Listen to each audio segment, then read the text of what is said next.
दिनै जोङो सान्थिफुर आनसलिक कमिटि हिसाबै आङो जोबोद गोजोननाय मोनदों।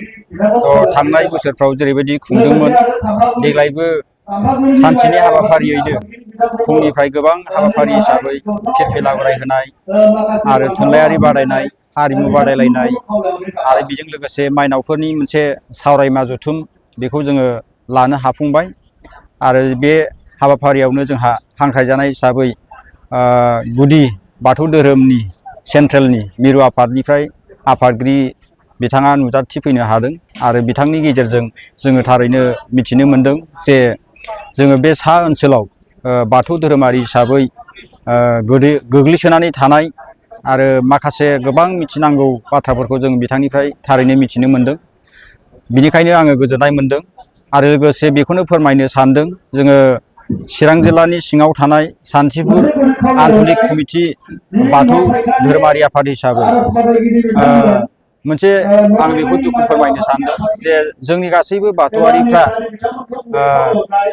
फरायनाय आरो लिरनाय बिथिङाव धोरोमखौ जे नांगौ आरो धोरोमनि सायाव जे गोबां बाथ्रा मिथिनो गोनां दं आरो धोरोमा मानसिखौ माबायदि लाखिनो हायो, धोरोमजों लोब्बा होयोब्ला धोरोमखौ थारैनो बुजिनो थाङोब्ला मानसि हिसाबै जों गावनि जिउखौ माबायदि दैदेनलांनो हायो बेफोरखौ मिथिनो बाहागो लानो हानाया गोबां माने जों खम नुदों लाइमोनफोरखौ। जों आसा खालामदों फैगौ बोसोरफोराव जोङो हानायखिनि जोंनि बाथौआरि लाइमोनफोरखौ जोङो खावलायगोन आरो न' हाबनानै जोङो बुंगोन आरो बिथांमोनखौ लिंबोनायनि गेजेरजों जोङो बर'नि आंगो धोरोम बाथौ बे बाथौनि सायाव गोबां बाथ्राफोरखौ बिथांमोननो मिथिहोनो नाजागोन आरो गोबां हाबाफारि बेफोरबायदिनो जों लाबाय थायो। दा बे हिसाबै आङो नोंथांमोननो बेखिनि बाथ्राखौ फोरमायबाय आनसलिक हिसाबै। लोगोसेनो दिनै जाखिनि बाहागो लाफैदों फुंनिफ्राय लानानै हाबाफारिफ्रा मोजाङै मोजां जाफुंनानै थांबाय। आङो साफ्रोमबो जोंनि बे हालामनि रायजो राजाफोरखौ साबायखर जासिगोन आरो मिजिंथियो। आरो दा जोबथानाय हाबाफारि हिसाबै जोंहा दङ दा मोनाबिलि 8 रिंगानिफ्राय बेनो जोंनि एंगारथारनो हायै बर'नि खेराइ फोरबो जिहेथु जों बेखौ होनो। बे खेराइनि गेजेरजोंनो जोङो गासैबो बे बर' हारिमुनि माखासे गुदि खिथा बाथ्राफोरखौ जोङो मिथिनो हायो आरो बे अजा बिजा देवसिगिरिनि गेजेरजों माखासे गोबां जोङो बर' हारिमुनि माखासे बेवहाय जोङो गोबां फुंखा हिसाबै जोङो मोननो हायो। दा बे हिसाबै जोङो नागारनो हाया। बेखायनो जोङो दा 8 रिंगा जानाय लोगो लोगो मोनाबिलि समाव जोङो बे हालामनि गासै बाथौ सिबियारिल' नङा गुबुन गुबुन हारि माहारि बिथांमोनहाबो लैहोर लैहोर फैनानै नायफैबाय थायो आरो देग्लायबो नायफैगोन होननानै आं आसा खालामदों। आरो सिगाङावबो जों जेरैबायदि जोङो बाथ्राजों जोङो फोरमायदों फोसावदों आं बेखिनि बाथ्राखौ नोंथांमोननो फोरमायबाय। जोंनि ओनसोल जुवा गेलेनायखौ जों नुनो मोनो।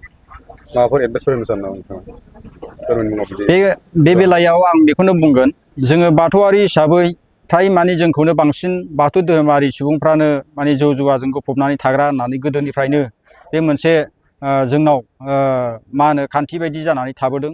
नाथाय बेखौ जों बुंगोन माने बाथौआरि हिसाबै जोङो जौ बुस्थुखौ जों बबे समाव बाहायो बिनि सायाव जों मोनसे जिल्ला आफाद आरो मिरु आफादनिफ्राय माखासे बिथोन बायदियै जोङो सिस्टेमेटिकआव जोङो फैबाय आरो दानि गोदान जुगजों जों खाब जानानै खामानिखौ मावनो गोनां जादों।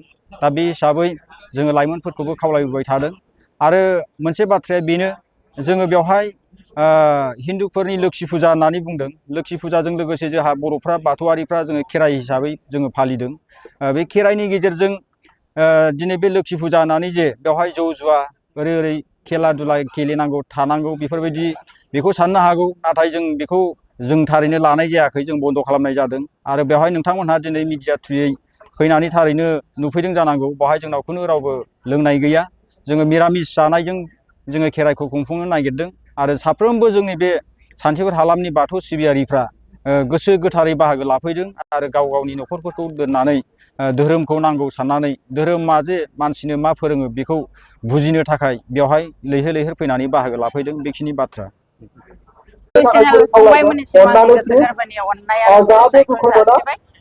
दिनै बे सान्थिफुर आनसलिकनि 33 बोसोरसालिया जथुम्मायाव माइनावफोरनि सावराय मेलाव माइनावनि दुलाराय गुदि बाथौ माइनाव आफादनि आफादगिरि जानानै लेंहरनायाव आङो बाव फैनायाव जोबोर गोजोननाय मोनदों। मानो होनोबा बाहाय जोंनि माइनाव माहारिया लैहोर लैहोर दङमोन आरो बिथांमोनहा गावसिनि जा रोंगौथि बेखौ दिनै गावसिनि बाथौ थानसालिनि आर'ज मेथाइजों जायफ्रा माने कम्पिटिसन बादायलायनाय बाहायबो बिथांमोनहा देरहानायनि इसारा लादों आरो लोगोसे बाहाय खन्थाइ आवरायनाय खन्थाइ लिरनाय बिथांमोनहाबो बाहागो लादों।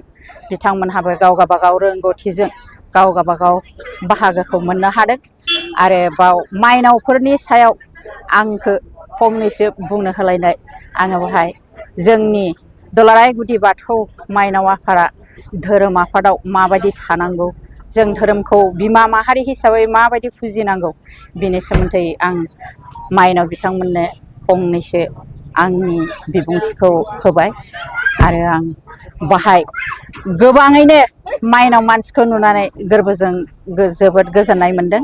जाहाथे जोंनि दुलाराय गुदि बाथौ आफादा गोसारथों, गोजौआव थांबाय थाथों, जेब्लाबो बेबायदियैनो दावखोलांबाय थाथों आंनि आसा आरो मिजिंजों दिनैनि बे बुंनायखौ नोंथांमोन लाइमोनफोरखौ मा बुंनो सानो नोंथां?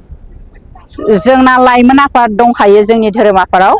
लाइमोन बिथांमोनखौबो आं बुंगोन लाइमोनफ्राबो जाहाथे जोंनि बे धोरोमाव ज' फैफानानै जोंनि धोरोमाव थानाय नियम निथि आसार खान्थिफोरखौ बिफाव लाफानानै जाहाथे गोजौआव थाङो आरो गाव गावनि मान धोरोम हिसाबै खुलुमनाय सिबिनायखौ बावलांनांगोन आरो लाइमोनमोनहानो उनथाराव जोंनि धोरोमखौ गोजौसिनाव बोखोलांगोन होननानै आं आसा थिबाय आरो आंनिफ्राय खावलायनाय थाबाय।